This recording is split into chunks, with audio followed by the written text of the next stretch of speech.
आखिर हकीकत में कैसे हैं भारत और रूस के रिश्ते। अगर आप भी रशिया कमाई के इरादे से जा रहे हैं तो हो जाए सावधान, क्योंकि हकीकत कुछ कड़वी है। जानकारी तो यह है कि बुलाया तो वहां पर यह कहकर जाता है कि आपको यहां पर अच्छा अच्छा काम मिलेगा, लेकिन जब वहां जाते हैं तो आंखों पर से पर्दा हट जाता है। खैर, अब आपको इस बारे में और सस्पेंस हम नहीं देते हैं, हम आपको इस रिपोर्ट में दिखाते हैं कि आखिर क्या सच्चाई है रशिया गए इन युवकों की, जो कमाई के इरादे से वहां गए लेकिन फिर वहीं पर फंस गए। क्या कुछ उनके साथ बुरा हुआ, गलत हुआ, ये देखिए इस रिपोर्ट में। मेरा नाम विवेक सिंह है। मैं बेसिकली उत्तराखंड से हूँ। तो अभी मैंने बताया था, मैं पंजाब में पढ़ाई कर रहा हूँ पिछले 15-16 साल से। मतलब जो भी मेरा ग्रेजुएशन वगैरह जो भी हुआ वहीं से हुआ। तो वहाँ पे ही मेरा दोस्त था एक, तो उसने मुझे बोला कि इस टाइम रशिया में बहुत अच्छी अपॉर्चुनिटी चल रही है साल के स्टार्टिंग में, कि आपको वहाँ भेज देते हैं और अगर आपका काम आने में ना तो आपको यूरोप भी भेज देंगे वहीं से, है ना, मतलब बहका के। और फिर यहाँ से ऐसे काफ़ी दोस्त मेरे को मिले यहाँ पे आसपास में, पंजाब से, हरियाणा से, दिल्ली से काफ़ी लड़के गए। हरियाणा से तो मतलब बहुत बड़ा नंबर जा रहा है ना, हरियाणा से आप कंटिन्यूसली अभी भी जा रहे हैं लड़के वहाँ पर, आर्मी के लिए जा रहे हैं, काम के लिए जा रहे हैं। बट एट द एंड यही है, आपके पास जब आपके पास कोई डॉक्यूमेंट नहीं रहता तो पुलिस आपको उठाती है वहाँ से। वो आपको सीधा जाके दो ऑप्शन देती हैं, या तो आपको जेल में डाल देंगे या आपको सीधा आर्मी में भेज देते हैं। तो हमारे पास यही ऑप्शन रह जाता है लास्ट में कि हम घर से 8-8, 9-9 लाख रुपए लगा कर गए हैं तो हम आर्मी में चले जाएं, क्योंकि हमें पहले ये नहीं पता था कि हमें वॉर में भेजेंगे। वहाँ पे कहा यह जाता है आपको बंकर खोदने हैं, या अगर आपको कोई टेक्निकल काम आते हैं, कंप्यूटर का काम आता है, या आपको बिजली का कोई काम आता है, आपको वो काम दे देंगे। बट सारी बातें झूठ निकलती हैं जब आप ग्राउंड रियलिटी देखते हो जाके वहाँ पे। सीधा आपको मार्कोव का भेज देते हैं, कॉन्ट्रैक्ट कराते हैं। मेनली जो इंडियन से कॉन्ट्रैक्ट होते हैं वो होते हैं चैलिबिंस्की के शहर है एक रशिया में, और एक इवानोवा करके शहर है, ठीक है, व्लादिमीर के पास में आता है। तो वहाँ पे आपको ले जाते हैं, वहाँ पे आपका डीएनए टेस्ट वगैरह करा के सब कुछ करके 3-4 दिन का प्रोसेस है, आपको कॉन्ट्रैक्ट करा के आपको भेज देंगे मार्कोवका में और लुगांश में। ये 2 ट्रेनिंग सेंटर हैं रशिया के, जहाँ पे ये लोग ट्रेनिंग करवाते हैं। ट्रेनिंग बोलते हैं 3 महीने की। मुझे 5 दिन की ट्रेनिंग करा के इन्होंने भेज दिया था। 5 दिन की ट्रेनिंग के बाद इन्होंने हमें फ्रंट लाइन पे कुपियांस्क भेजा। वहाँ पे जाके कुछ लड़कों को नदी पार करा के भेजते हैं यूक्रेन में। बट मेरी किस्मत ये अच्छी थी कि थोड़ा लैंग्वेज की वजह से, कि लैंग्वेज में अडॉप्ट कर रहा था जल्दी, तो कमांडर ने बोला आपकी उम्र भी छोटी है, आप 19-20 साल के हो, तो आपको यहीं पे रखते हैं अपने पास, कि आप यहाँ पे लैंग्वेज और सीखो। और कुछ इंडियंस के साथ कम्युनिकेशन में प्रॉब्लम हो रही थी क्योंकि लड़के हरियाणा से थे, तो उनको हरियाणवी लैंग्वेज पकड़ने में, क्योंकि हरियाणवी और हिंदी में बहुत फर्क आ जाता था वहाँ पे।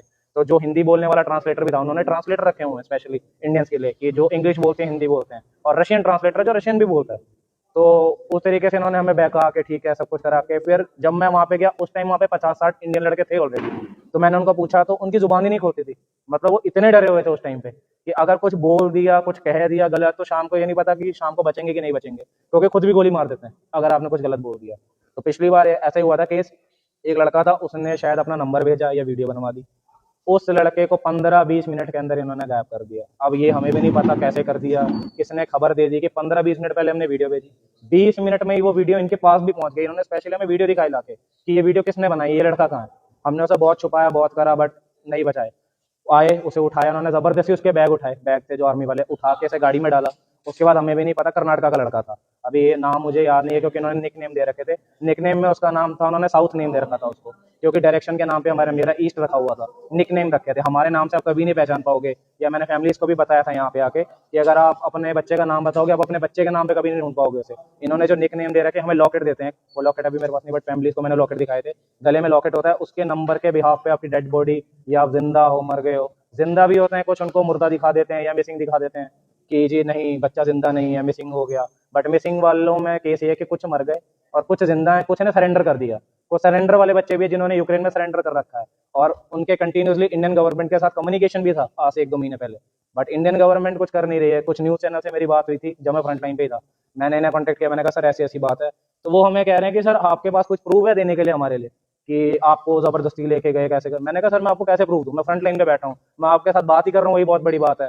बट उनका यही है कि उनको सरकार के मतलब संबंध खराब नहीं करवाने, इंडियन गवर्नमेंट के और रशियन गवर्नमेंट के। वो हमें सीधा ही कहते हैं कि आपकी सरकार हमें कह रही है कि हम इस मुद्दे को ज़्यादा नहीं उठा सकते क्योंकि इससे हमारे आपसी संबंध खराब हो जाएंगे। और इसीलिए पुतिन जी भी आए यहाँ पर, और जिस दिन पुतिन जी आए उसके एक दिन बाद ही मेरे को डिस्चार्ज मिला था, क्योंकि 5-6 तारीख को ये मेरे को लूगा में ले आए थे जहाँ पे ट्रेनिंग सेंटर है। तो 6 तारीख को उन्होंने मेरे को मॉस्को भेजा।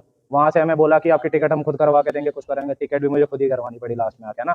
तो वहाँ से इन्होंने कहा कि हमारे खिलाफ आप कोई वीडियो नहीं बनाओगे, जाके हमारे खिलाफ जाके कोई इंटरव्यू नहीं दोगे। बट हम क्यों ना दें, अगर हमारे साथ के लड़के मर रहे हैं, है ना, जबरदस्ती उनको लेके जा रहे हो। किसी का एक बच्चा है, किसी का एक अमृतसर से फैमिली है, उनकी वाइफ है, उनका एक बच्चा है, वो अपाहिज है, ठीक है, वो क्या करेंगे, कहाँ जाएंगे, उनके पास कोई ऑप्शन नहीं है। वो कंटिन्यूसली मुझे कॉल कर रहे हैं। कुछ लड़के जो वापस गए, अब तक 32 से 40 लड़के वापस आ चुके हैं इंडिया, बट कोई भी सामने नहीं आना चाहता। उनको ये डर है कि पता नहीं हमें क्या ही कह देंगे। मेरी यही अपील है, जितने लड़के इंडिया आए हैं साथ में, घरों में मत रहो, निकलो, सबको रियलिटी बताओ कि जो बच्चे वहां फंसे हुए वो भी वापस आए।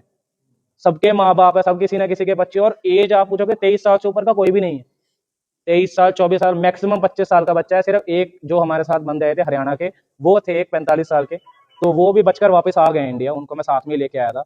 और बैंक में इतना फ्रॉड करवा रहे हैं हमारे साथ। इन्होंने क्या कर रखा है, वहां पे लड़कों को लेके जाते हैं, हमारे पासपोर्ट पे बैंक कार्ड बनवाते हैं, खुद 2 नंबर के काम करवा के बाद में हमें ही फंसा देते हैं कि जी आपने लोन ले लिया था, आपने ऐसा कर लिया था आपने, और फिर उसमें जाके वही वहां पे लेके जाएंगे पुलिस स्टेशन में कि इसके नाम पे ड्रग्स का केस है, इसने लोन लेके हिंदुस्तान भागना चाहता था, तो हम इसे आर्मी में भेज रहे हैं। मतलब क्रिमिनल दे दिया जाता है कि ये क्रिमिनल है। तो इस जिनके ऊपर क्रिमिनल वाले केस हैं, उनको तो ये भारत भेजेंगे ही नहीं।